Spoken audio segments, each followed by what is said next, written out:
পয়গম্বরে আরবি সাল্লাল্লাহু আলাইহি ওয়াসাল্লাম বলেন, আরবাউন ইদা কুন্না ফিকা ফালা আলাইকা মা ফাতাকা মিনাদ দুনিয়া।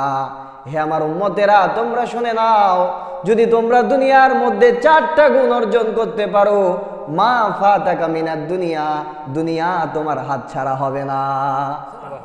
তুমি যদি দুনিয়ার মধ্যে 4টা গুণ অর্জন করতে পারো, দুনিয়ার আর কোনো সম্পদ তোমার অর্জন হয় নাই। আমার উম্মতেরা, তোমরা শুনে রাখো, এই 4টা গুণ অর্জন করার কারণে দুনিয়া তোমার হাতছাড়া হয়ে যাবে না। আল্লাহর নবী সাল্লাল্লাহু আলাইহি ওয়াসাল্লাম বলেন, 1 নম্বর গুণ হলো হিফজু আমানাতিন, আমানতের হেফাজত করা। সুবহানাল্লাহ। 1 নম্বর গুণ কি? 1 নম্বর গুণ বললেন হিফজু আমানাতিন, আমানতের হেফাজত করা। হে আমার উম্মতেরা, এই আমানতের হেফাজত যদি তোমরা করতে পারো, আমার আল্লাহ তাআলা কোরআন পাকের মধ্যে আদেশ দিয়ে দিয়েছেন, ইন্নাল্লাহা ইয়া'মুরুকুম আন তুআদ্দুল আমানাতি ইলা আহলিহা। আল্লাহ তাআলা ডাক দিয়ে বলেন, হে আমার বান্দারা, ইন্নাল্লাহ, নিশ্চয়ই আল্লাহ তাআলা, ইয়া'মুরুকুম, তোমাদেরকে আদেশ করেন, আন তুআদ্দুল আমানাত, তোমরা আমানতগুলো পৌঁছে দাও, ইলা আহলিহা, তার প্রাপ্য হকদারের কাছে। পয়গম্বরে আরবি সাল্লাল্লাহু আলাইহি ওয়াসাল্লাম বলেন, পৃথিবীর মধ্যে মুসলমান দেখনেওয়ালা মুসলমানও আছে, এই মুসলমানের সাথে সাথে কিছু মুসলমান আছে, তবে তারা মুসলমান না, তারা হলো মুনাফিক। তারা কি? মুনাফিক। আল্লাহ তাআলা কোরআন পাকের মধ্যে মুনাফিকদের ব্যাপারে বলেন, ইন্নাল মুনাফিকিনা ফিদ দারকিল আসফালি মিনান নার। জাহান্নাম আমি আল্লাহ তাআলা তৈরি করেছি কাফের মুশরিকদের জন্য। এই জাহান্নামের সবচাইতে নিকৃষ্ট তলদেশ হলো, ওই তলদেশে আমি আল্লাহ তাআলা মুনাফিকদেরকে দাখিল করব। বলি নাউজুবিল্লাহ। ইন্নাল মুনাফিকিনা, নিশ্চয়ই মুনাফিকেরা, ফিদ দারকিল আসফাল, নিকৃষ্ট জাহান্নামের সর্বনিকৃষ্ট চূড়ার মধ্যে এই জাহান্নামীরা থাকবে, এই মুনাফিকেরা থাকবে। পয়গম্বরে আরবি সাল্লাল্লাহু আলাইহি ওয়াসাল্লাম মুমিন আর মুনাফিকদের মধ্যে একটা পার্থক্য নির্ণয় করে দিয়েছেন। নবী সাল্লাল্লাহু আলাইহি ওয়াসাল্লাম বলেন, লা ঈমানা লিমান লা আমানাতা লাহু, যেই ব্যক্তির মধ্যে আমানতদারিতা নাই, সেই ব্যক্তির কোনো ঈমান নাই। কে বলেছেন? আল্লাহর নবী বলেন, লা ঈমানা, ওই ব্যক্তির ভিতর জাররা থেকে জাররা পরিমাণ ঈমান পাবে না, যেই ব্যক্তির ভিতর আমানত শব্দটা বলতে কোনো কিছুই নাই। আবার আল্লাহ নবী সাল্লাল্লাহু আলাইহি ওয়াসাল্লাম মুমিন আর মুনাফিকদের মধ্যে পার্থক্য করেছেন। এক হাদিসের মধ্যে মুনাফিকের আলামত বর্ণনা করেছেন 4টি, আরেক হাদিসের মধ্যে আলামতের মুনাফিকের বর্ণনা করেছেন 3টি। নবী সাল্লাল্লাহু আলাইহি ওয়াসাল্লাম বলেন, আয়াতুল মুনাফিকিনা আরবাআ। আরেক হাদিসের মধ্যে বলেন, আয়াতুল মুনাফিকিনা সালাসা, মুনাফিকের আলামত 3টা। 1 নম্বর আলামত হলো ইদা হাদ্দাসা কাযাবা, ওই মুনাফিক যখন কথা বলে 100টা কথার মধ্যে 99.9999% মিথ্যা কথা বলে। 1 নম্বর মুনাফিকের আলামত কি? এই তো বলেন না কি? 1 নম্বর আলামত কি? মিথ্যা কথা বলা। 2য় নম্বর আলামত, ওই মুনাফিক ব্যক্তি আমানতের খেয়ানত করে। আল্লাহ নবী সাল্লাল্লাহু আলাইহি ওয়াসাল্লাম বলেন, 1 নম্বর আলামত হলো ইদা হাদ্দাসা কাযাবা ওয়া ইদা আতুমিনা খানা। 2য় নম্বর আলামত হলো, ওই মুনাফিকের কাছে যখন কোনো কিছু আমানত দেওয়া হয়, মুনাফিক সেটার খেয়ানত করে ফেলে। তাহলে আমানতের হেফাজত করা মুমিনের লক্ষণ, আর আমানতের খেয়ানত করা কিসের লক্ষণ? মুনাফিকের লক্ষণ। পয়গম্বর আরবি সাল্লাল্লাহু আলাইহি ওয়াসাল্লাম বললেন, হে আমার উম্মতেরা, 4টা গুণ অর্জন করবে, দুনিয়া হাতছাড়া। 1 নম্বর গুণ কি বলছেন? আমানতের হেফাজত করা। আপনার আমার নবী জনাবে মুহাম্মদুর রাসূলুল্লাহ সাল্লাল্লাহু আলাইহি ওয়াসাল্লাম, জিনার আমানতদারিতা দেখে স্বয়ং কাফের মুশরিকরা নাম দিয়েছিল আল আমিন। দিয়েছিল না নাই? কি নাম দিয়েছে? আল আমিন, মানে নিরাপদের স্থান। তিনি সত্যবাদী, তিনি আমানতের উপযুক্ত একজন ব্যক্তি। সুবহানাল্লাহ। পয়গম্বরে আরবি সাল্লাল্লাহু আলাইহি ওয়াসাল্লাম মানুষদের মধ্যে দাওয়াত দিয়ে বললেন, ইয়া আইয়ুহান নাস কুলু লা ইলাহা ইল্লাল্লাহ মুহাম্মাদুর রাসূলুল্লাহ তুফলিহুন। হে মানুষেরা, তোমরা আল্লাহকে রব বলে মেনে নাও, আমি মুহাম্মদকে তোমরা নবী এবং রাসূল হিসেবে মেনে নাও। আমি নবীকে যদি নবী হিসেবে মানতে পারো, আল্লাহকে যদি রব হিসেবে মানতে পারো, তাহলে দুনিয়া এবং আখিরাতে তোমরা সফল কাম হয়ে যাবে। সুবহানাল্লাহ। ওইদিকে আল্লাহ নবী সাল্লাল্লাহু আলাইহি ওয়াসাল্লামের দাওয়াতের এত সুন্দর প্রচারণা, এই প্রচারণা দেখে দলে দলে মানুষ মুসলমান হওয়া শুরু করলো। যখন পয়গম্বরের ধর্মে, ইসলাম ধর্মে মানুষেরা দলে দলে যোগদান দেওয়া শুরু করে, আবু জাহেল, উতবা, সাইবা তাদের চোখে আর সয় না। হ্যাঁ, আমরা বাপদাদাদের ধর্ম, আমাদের মূর্তিগুলো 363টা মূর্তি আমরা বাইতুল্লাহর মধ্যে ঢুকাইছি, কাবা শরীফে ঢুকাইছি।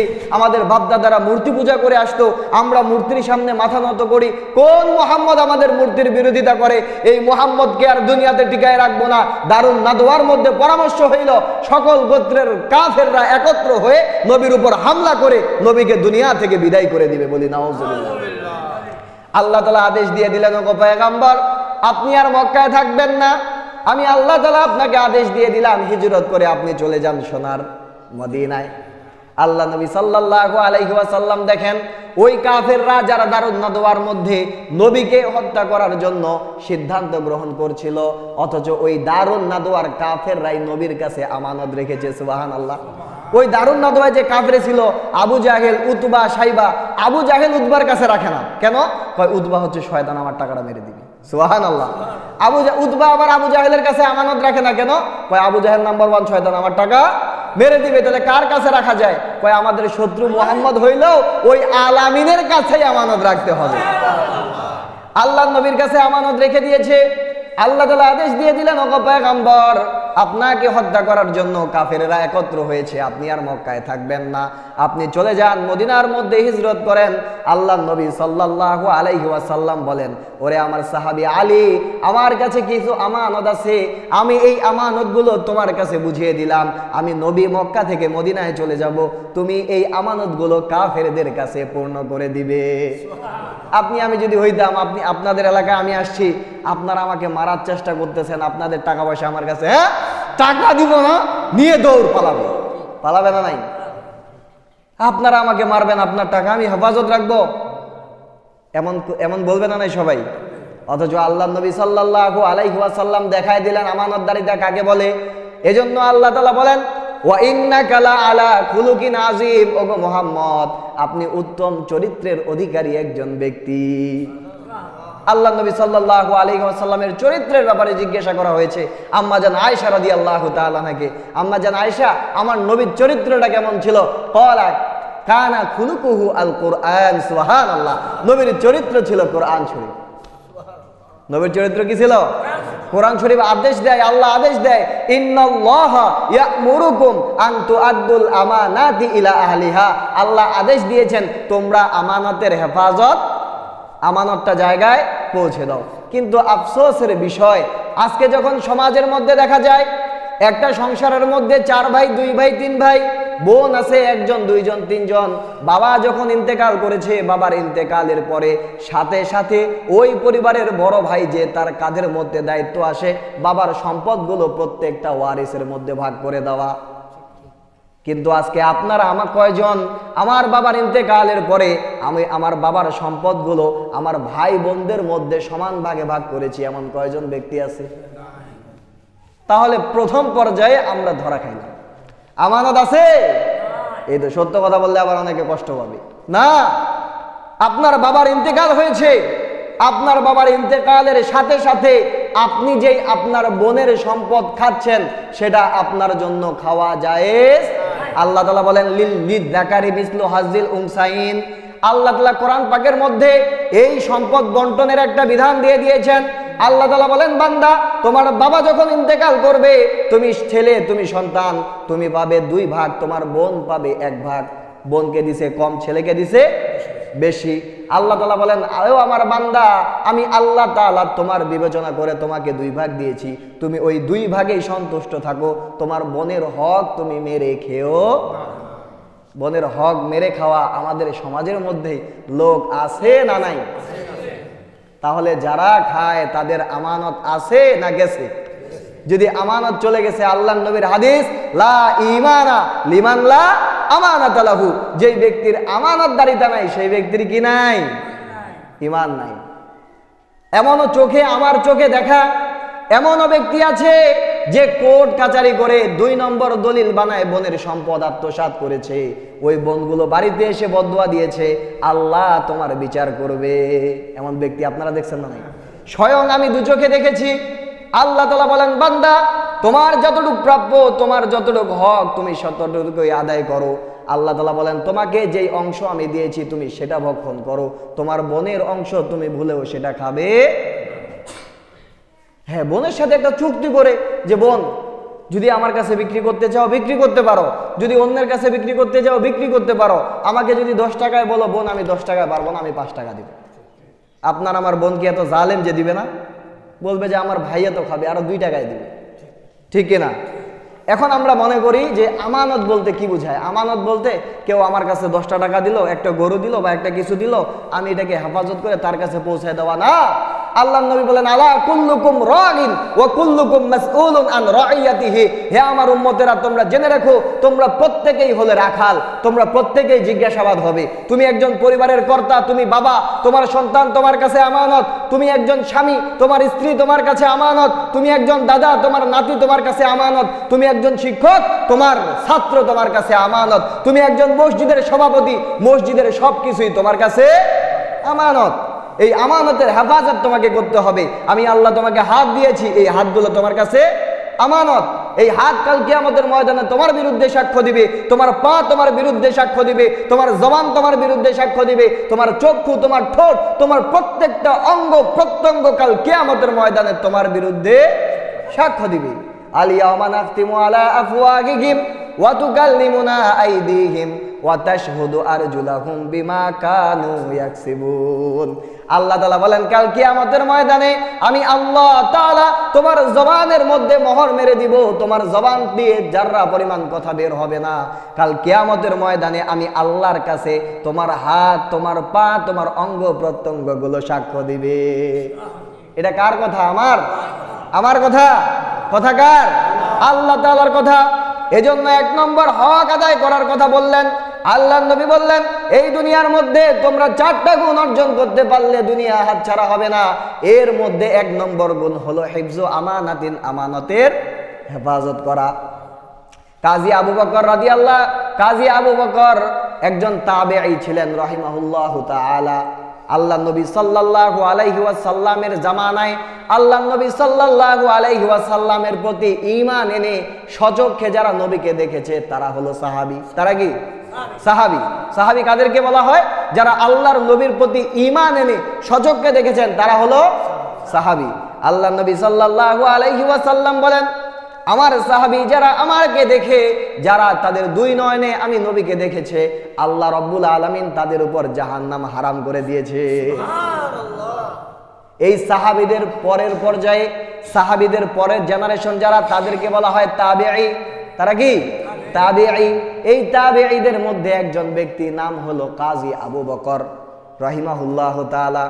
মদিনার একজন যুবক ব্যক্তি, 20-22 বছর বয়স একজন যুবক, কিন্তু ঘরের মধ্যে কোনো খাবার নাই, খুব গরিব একজন তাবেঈ, তার ঘরের মধ্যে কোনো খাবার নাই, খাবার যন্ত্রণায় 1 দিন 2 দিন 3 দিন কোনো পেটের মধ্যে খাবার যায় না। এখন খাবারের যন্ত্রণায় কাজী আবু বকর রহমাতুল্লাহি আলাইহি তিনি মদিনার বাজারে ঘোরাফেরা শুরু করছে, যদি একটু কি পাই, খাবার পাই।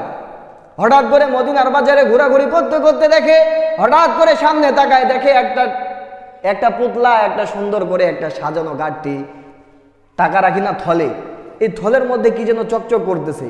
কাজী আবু বকর রহমাতুল্লাহি আলাইহি ওই থলেটা হাতে উঠাইলেন, উঠায় দেখে থলের মধ্যে সুন্দর একটা রূপা, একটা হীরার একটা হার সেখানে রয়েছে। সুবহানাল্লাহ। কি রয়েছে? হীরার একটা হার। আপনার আমার যদি 3 দিন পর পকেটে টাকা নাই, কোনো কিছুই নাই, খাবার নাই, বাড়িতে বউ ক্যাটক্যাট করতেছে, হ্যাঁ বাজার করো না কেন, বাড়িতে ঝগড়া, এইদিকে টাকা নেই, এইদিকে ফোন, এইদিকে কল, লোক পাঠাইতেছে, টাকার দরকার, এমন সময় যদি 500 টাকার একটা বান্ডিল আপনি কুড়ায় পান, আলহামদুলিল্লাহ, আল্লাহ দিছে রে, আল্লাহ দিছে, বলবেন না ভাই? ভাই হ্যাঁ, টাকা নেই, আল্লাহ দিছে, আল্লাহ আলহামদুলিল্লাহ, বাস বলে কি পকেটে ঢুকাই দিব। কিন্তু এই কাজী আবু বকর রহমতুল্লাহ আলাইহি তিনি আর ওই টাকাটা পকেটের মধ্যে না ঢুকায় সোজা ওই টাকা নিয়ে চলে গেছে, ওই থলেটা নিয়ে বাড়িতে চলে গেছে, ট্রাঙ্কের মধ্যে ঢুকায় সিন্ধুকের মধ্যে তালা লাগাই দিছে, আর মদিনার বাজারে ঘুরে বেড়ায় আর চিন্তা করে আহারে কোন মুসলমান ভাইয়ের এই হাটটা হারিয়ে গিয়েছে, সে না জানি কত টেনশনের মধ্যে পড়ে গিয়েছে। মদিনার বাজারে ঘুরে বেড়ায়, হঠাৎ করে দেখে একজন লোক, ওই লোকের চেহারার মধ্যে একটা গম্ভীর্য, তার চেহারার মধ্যে একটা পেরেশানের ছাপ। আবু বকর তাকে জিজ্ঞাসা করে বললেন, ওহে আমার মুরব্বী চাচা, আপনার চেহারার মধ্যে পেরেশান, আপনি কি ব্যাপারে চিন্তা করছেন আমাকে বলেন। এবার ওই লোক বললেন, ওরে আমার ভাতিজা, ওরে আমার বৎস, আমি এই মদিনার মধ্যে নতুন একজন আগন্তুক ব্যক্তি। এই মদিনা হলো সেই নবীর মদিনা, যেই নবীর ঘাম এই মদিনার মধ্যে রয়েছে, পয়গম্বরে আরবি সাল্লাল্লাহু আলাইহি ওয়াসাল্লামের আদর্শ, নবীর শিক্ষা এই মদিনার মধ্যে রয়েছে। আমি এই মদিনার মধ্যে একটা হার নিতে এসেছি, আমার এই হার আমার পকেট থেকে পড়ে গিয়েছে, জানি না কোন মুসলমান কোন ব্যক্তি পেয়েছে, আমি তো জানি এটা হলো নবীর দেশ, এটা হলো রসুলের শহর, এই শহরের মধ্যে কোনো ব্যক্তি আমার সেটা হজম করবে না। এবার কাজী আবু বকর রাদিয়াল্লাহু তাআলা আনহু বলেন, ওহে মুরব্বী, আপনার হারের বর্ণনা একটু আমার কাছে দেন, আপনার থলেটা কেমন ছিল, থলের ভিতর কি ছিল, কেমন ছিল, বর্ণনা দেন। এবার ওই মুরব্বী যখন বর্ণনা দিয়েছে, আবু বকর মিলায় দেখে যে ওই মুরব্বীর বর্ণনা আর আমি যেই থলে পাইছি ওই থলের বর্ণনা একই। সুবহানাল্লাহ। আস্তে করে বাড়িতে নিয়ে যায়, বলে মুরব্বী, আপনার এই জিনিসটা আমি পেয়েছি, আমি একজন গরিব মানুষ, মদিনার বাজারের মধ্যে 3 দিন ধরে ঘুরে বেড়াই, কোনো খাবার নাই, খাবারের সন্ধানে আমি দূর দূরান্ত ঘুরে বেড়াই, হঠাৎ করে সামনে তাকায় দেখি আপনার এই জিনিসটা পড়ে আছে, আমি সেটা বিসমিল্লাহ বলে তুলে নিয়েছি এবং যোগ্য ব্যক্তিকে খোঁজার জন্য মদিনার অলিতে গলিতে ছুটে বেড়াচ্ছি। ওগো ওগো মুরব্বী, এই যে নেন আপনার আমানত, আমি আবু বকর আপনার আমানত আপনার কাছে পৌঁছায় দিলাম। সুবহানাল্লাহ। এবার আবু বকর রাদিয়াল্লাহু তাআলা আনহু যখন এই আমানত তার কাছে পৌঁছায় দিছে, ওই মুরব্বী দেখে বলে, ওরে যুবক, তোমার ভিতর এত ঈমান, তোমার এত ঈমান, তোমার তাজওয়া এত তোমার ঈমান, যাও আমি আমার পক্ষ থেকে তোমাকে এই 10,000 স্বর্ণ মুদ্রা হাদিয়া দিয়ে দিলাম। সুবহানাল্লাহ। এবার কাজী আবু বকর বলে, না না মুরব্বী, আপনার কাছ থেকে আমি বিনিময় নিতে পারবো না, এই হার আপনার কাছে ফিরায় দেওয়ার জন্য আদেশ দিয়েছেন যিনি, তিনি কে? আর যারা বলেন কে?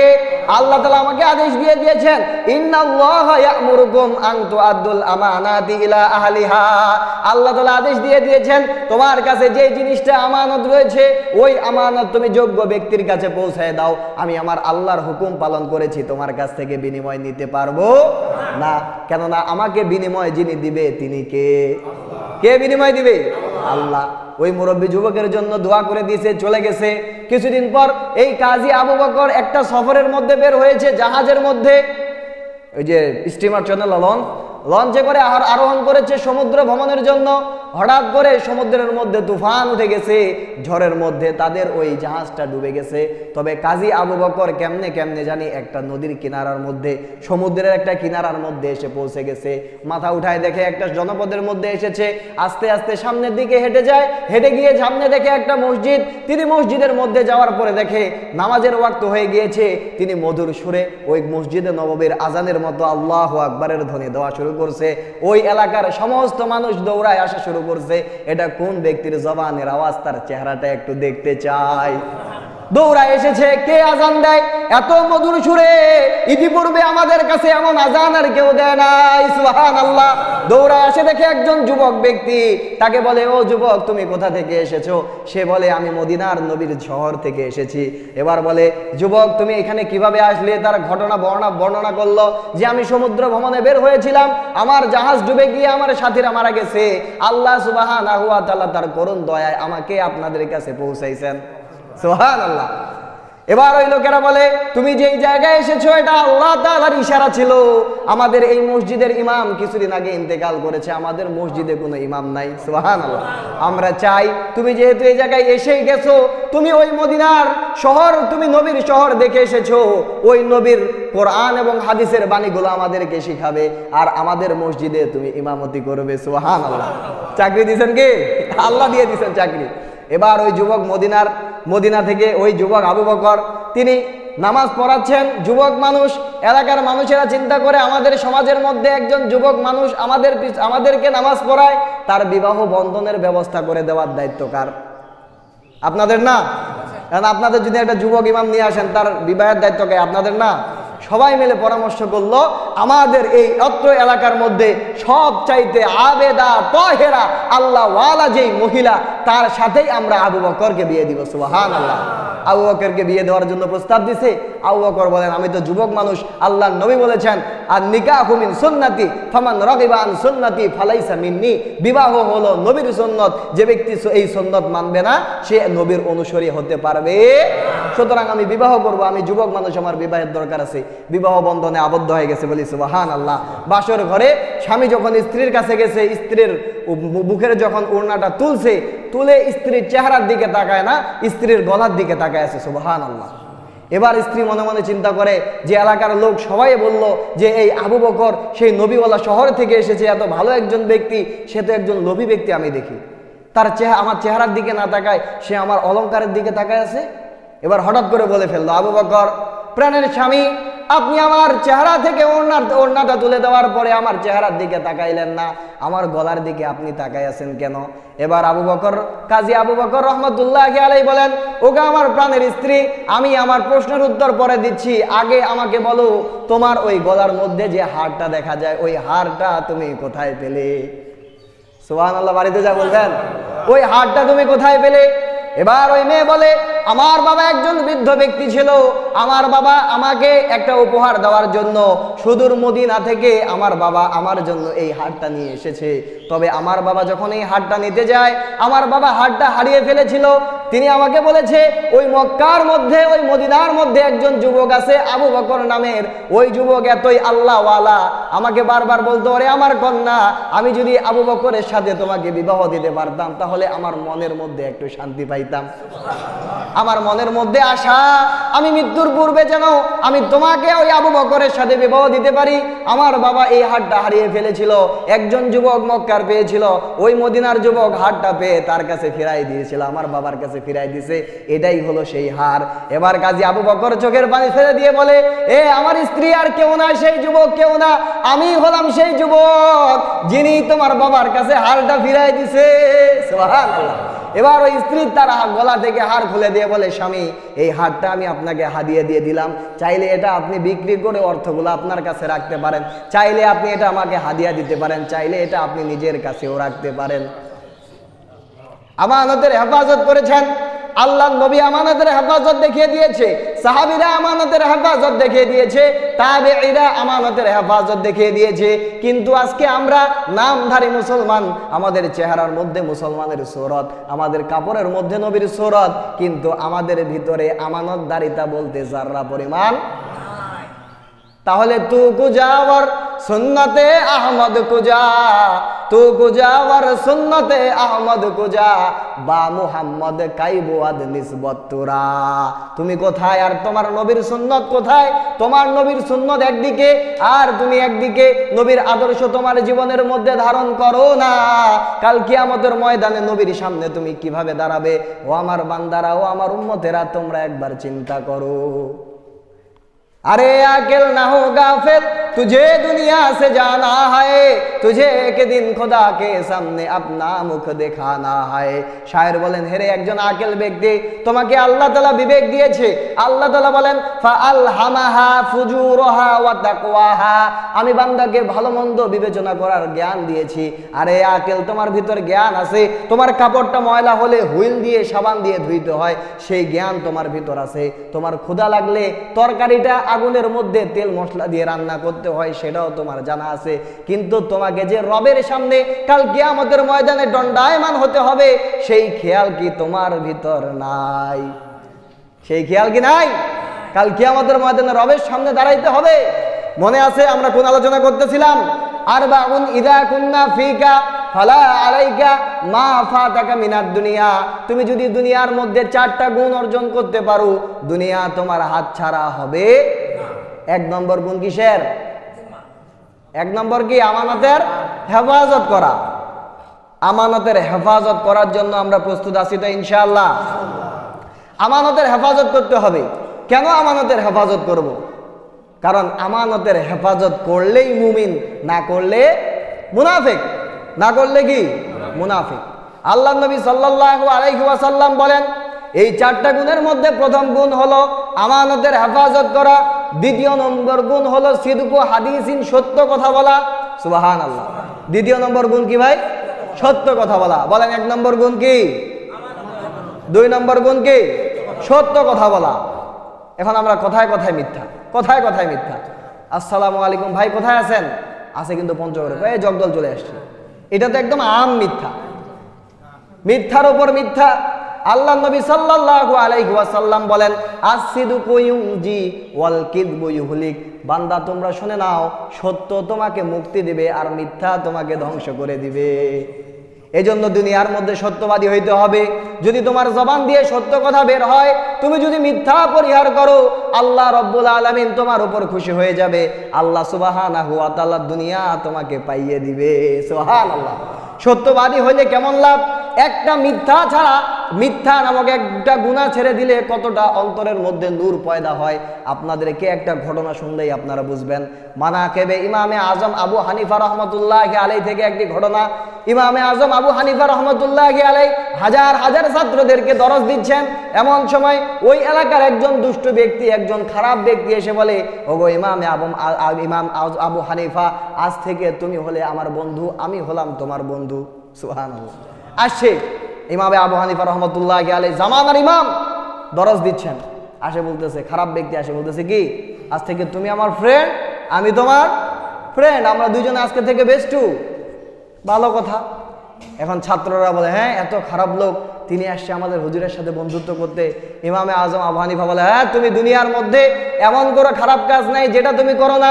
দুনিয়ার মধ্যে কিছু মানুষ আছে যারা নেক কাজের মধ্যে কাজা করে, কিন্তু তোমার কোনো গুনাহ দুনিয়াতে কাজা নাই। কি নাই? কোনো গুনাহ কাজা করে নাই। তুমি দুনিয়াতে সব গুনাহ করেছো, তোমার সাথে আমি বন্ধুত্ব করব। হ্যাঁ তোমার সাথে আমি বন্ধুত্ব করতে পারি, তবে একটা শর্ত হলো তোমাকে একটা গুনাহ ছাড়তে হবে। কয়টা গুনাহ? একটা গুনাহ যদি ছাড়ো, আমি ইমামে আবু হানিফা তোমার সাথে বন্ধুত্ব। বলেন তো কয়টা গুনাহ ছাড়ার কথা বলছে? একটা গুনাহ ছাড়ার কথা। এখন ওই লোক বলে, ও ইমামে আবু হানিফা, আমি যদি আমার গুনাহগুলো থেকে একটা গুনাহ ছেড়ে দেই, তুমি কি আমার সাথে বন্ধুত্ব করবে? ইমামে আবু হানিফা বলেন, হ্যাঁ তুমি একটা গুনাহ ছাড়ার কথা ওয়াদা করলেই আমি তোমার সাথে বন্ধুত্ব করব। সুবহানাল্লাহ। ইমামে আবু হানিফা হাতের মধ্যে হাত নিয়ে বলছে, আমার সাথে বলো, আল্লাহকে সাক্ষী রেখে বলো, আল্লাহ দুনিয়াতে যতদিন আমার জবানের মধ্যে, আমার দেহের মধ্যে হায়াত থাকবে, প্রাণ থাকবে, আমার জবান দিয়ে কোনোদিনও মিথ্যা কথা বলবো না। ইমামে আবু হানিফা রহমতুল্লাহি আলাইহির কাছে ওয়াদা করলো, আর মনে মনে চিন্তা করে, বাম্পার অফার, বিউটিফুল অফার। একটা গুনাহ ছাড়লে ইমামে আবু হানিফার সাথে কি করা যায়? বন্ধুত্ব করা যায়। এবার ওই লোক যখন চলে যাবে, ইমামে আজম আবু হানিফা বলে, দোস্ত আজকে তো তুমি চলে যাবে, বিদায় নেবে, কিন্তু দোস্তের সাথে মোলাকাত করতে হয় না? নাই? দোস্তের বাড়িতে আসতে হয় কিনা? তুমি তাহলে প্রত্যেক সপ্তাহে 2-1 দিন করে আমার দরবারে আসবে, আমরা বন্ধু দুইজন মিলে গল্প সল্প করবো, একটু মোলাকাত করবো। সুবহানাল্লাহ বলেন। এবার ইমামে আজম আবু হানিফার কাছ থেকে বিদায় নিছে ওই লোক। পরের দিন যখন তার খারাপ বন্ধুদের সাথে আড্ডার মধ্যে বসে, বন্ধুরা মদ পান করে, কিন্তু এই ব্যক্তি আর মদ পান করে না। বন্ধুরা বলে, কি রে বন্ধু, এতদিন ধরে আমাদের মদের মধ্যে লিডার ছিলা তুমি, আমাদেরকে মদ বানায় খাওয়াইতা, প্যাকটা তুমি বানাইতা, আজকে তুমি কেন মদ হাতের মধ্যে নাও না?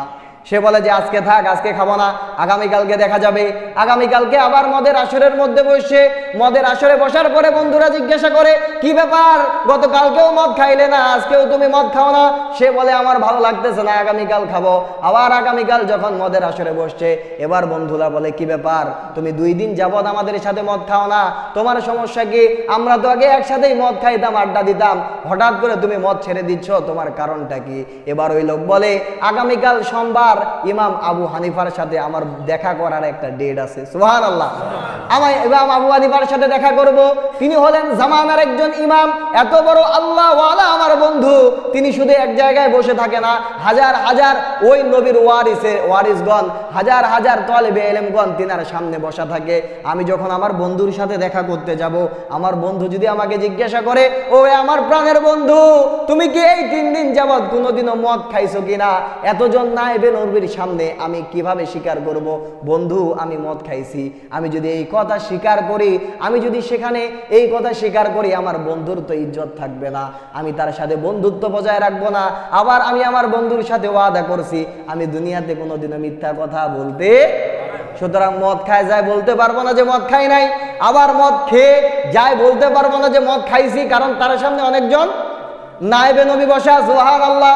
এবার দ্বিতীয় দিন, তৃতীয় দিন, চতুর্থ দিন যখন সোমবারে ইমামে আজম আবু হানিফা রহমতুল্লাহ আলাইহির সাথে দেখা করতে গেছে, ইমামে আজম আবু হানিফা দেখে, তিনার চেহারা দেখেই বুঝে ফেলছেন তিনি একটু অসুস্থতার মধ্যে আছেন। কারণ যখন যারা নেশা করে তখন যদি তারা নেশা না পায় তারা অসুস্থ হয়ে যায়। এই সুস্থতা করার জন্যই বিভিন্ন ধরনের রিহাব সেন্টার করা হয়েছে, মানে তাদেরকে আরো সুস্থ করে তোলার জন্য বিভিন্ন কি আছে, সেন্টার আছে, রিহাব সেন্টার আছে।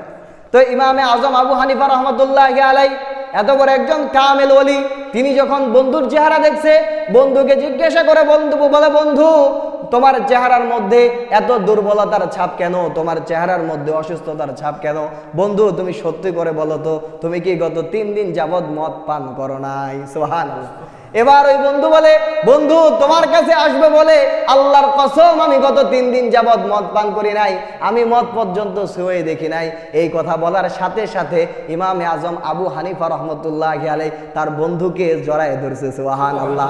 যখন জড়ায় ধরছে, এই ব্যক্তি ওইখান থেকে উঠে চলে গেছে, আর মনের মধ্যে চিন্তা করে বলে, দুনিয়ার মধ্যে সামান্য মদ ছেড়ে দেওয়ার কারণে আমার জামানার ইমামে আজম আবু হানিফা যদি আমাকে বুকের মধ্যে জড়ায় নেয়, আমি যদি আমার জীবনের গুনাহগুলো ছেড়ে দিই, আমার নবীও আমাকে কাল কিয়ামতের ময়দানে জড়ায় নিবে।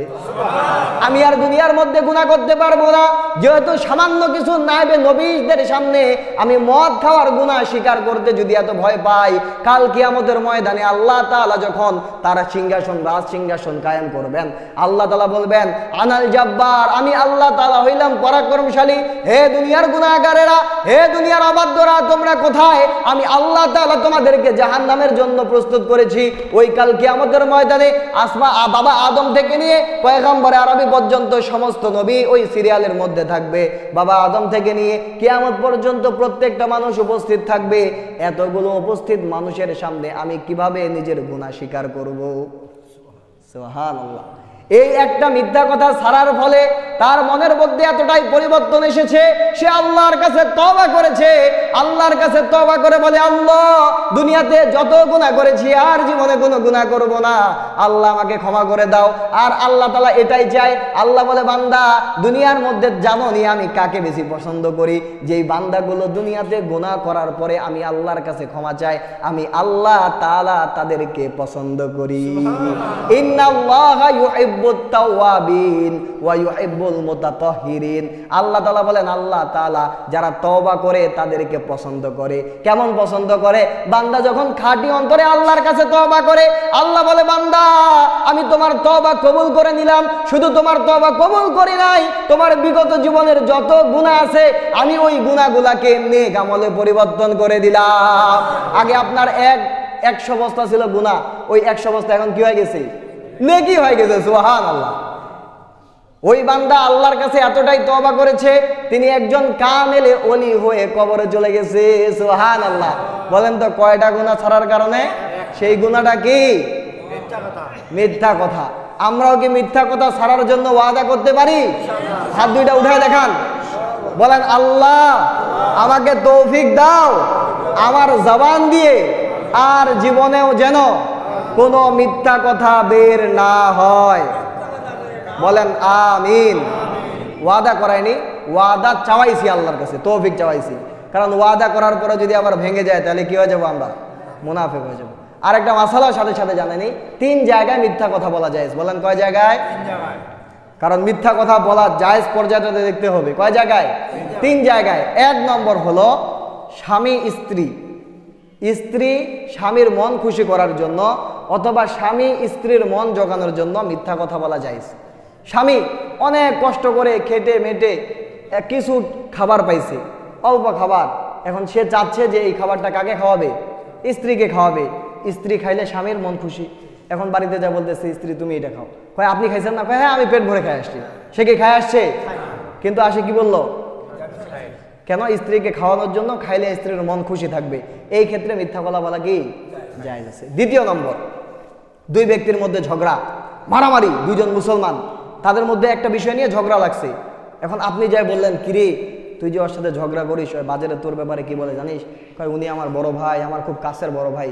আসলে তিনার সাথে এমন আচরণ করাটা আমারে ভুল হয়েছে, সে তো নিজে অনুতপ্ত বেটা, তুই ওর সাথে খারাপ আচরণ করিস না, মাফ করে দে। অথচ কেউ কথা বলছে বলছে কি এখন আপনাকে বললো কি আসলে এমনি বলছে, তাহলে তো আমারও ভুলে গেছে রে, তার সাথে খারাপ আর আচরণ করবো না, আমি তার সাথে মিলে যাব। এই যে আপনার একটা মিথ্যা কথা বলার কারণে দুইজন মুসলমান পরস্পর মিলন হইল, আল্লাহ তাআলা এতে আপনাকে সওয়াব দান করবে, সুবহানাল্লাহ। দুইটা ক্ষেত্রে মিথ্যা কথা পাইলেন। আরেকটা হইল যুদ্ধের ময়দানে গেছেন। কোথায়? যুদ্ধের ময়দানে। আপনার বিপক্ষে দল কাফেররা আপনাকে ঘায়েল করার জন্য আসতেছে। এখন আপনি ফোন দিয়ে হঠাৎ করে ফোন দিলেন একটা, এই 3000 সৈন্যবাহিনী এখনো আসতেছে না কেন, তাড়াতাড়ি পাঠায় দাও, বিমানে আসতেছে, কামান নিয়ে আসতেছে। এদিকে এরা শুনতেছে, অথচ আপনি কি এগুলা, আপনার তো 300 লোক আসতেছে মাত্র, আর বলছেন কি 3000 আসতেছে, হ্যাঁ কামানগুলো রেডি করো, হ্যাঁ এটেম বোম, হ্যাঁ হ্যাঁ হ্যাঁ তাড়াতাড়ি আনো। কাফেররা শুনে আরে এরা তো 3000 আনতেছে, দৌড়। অথচ আপনি কি বলছেন? মিথ্যা কথা বলছেন। কেন? কাফেরদেরকে ভয় দেখার জন্য। এই 3 জায়গায় মিথ্যা বলা ছাড়া ফিকহের কিতাবে আপনারা খুঁজে দেখবেন আর কোথাও মিথ্যা বলা জায়েজ নাই। সুতরাং পঞ্চগড়ে থাকে যদি বলেন জগদলে আসি, জায়েজ আছে? হ্যাঁ জায়েজ হবে নাকি? ইনশাআল্লাহ। তাহলে আমরা কয়টা পাইলাম? আল্লাহ নবী সাল্লাল্লাহু আলাইহি ওয়াসাল্লাম বলছে 4টা গুণ অর্জন করলে দুনিয়া হাতছাড়া হবে না। 1 নম্বর গুণ কি? আমানতের হেফাজত করা। 2 নম্বর গুণ কি? মিথ্যা কথা না বলা, সত্য কথা বলা। আর বাকি 3 নম্বর 4 নম্বর গুণ আল্লাহ যদি বাঁচায় রাখে আগামী জুমায় হবে ইনশাআল্লাহ। আল্লাহ তাআলা আমাদের সবাইকে তৌফিক দান করুক। সকলে বলি আল্লাহুম্মা আমিন। ওয়া আখির দাওয়ানা আনিল হামদুলিল্লাহি রাব্বিল আলামিন।